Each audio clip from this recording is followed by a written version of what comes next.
채널 더 J.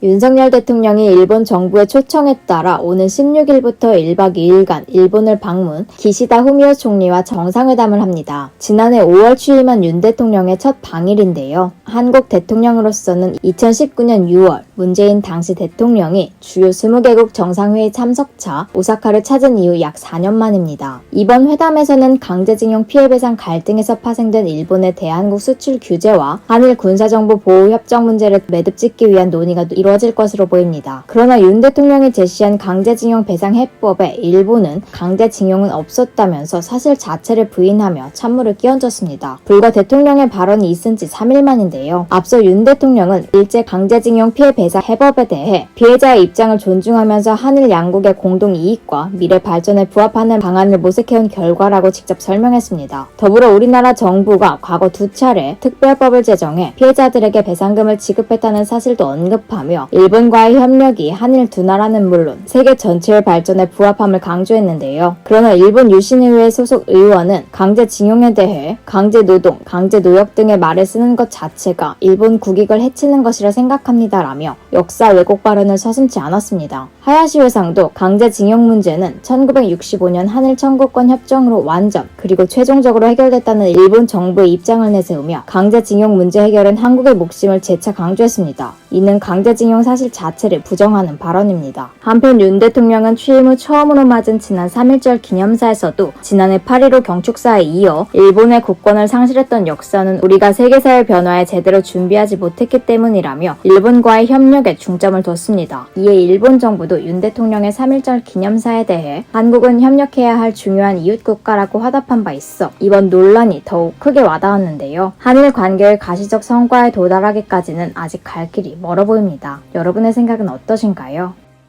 채널 더 J.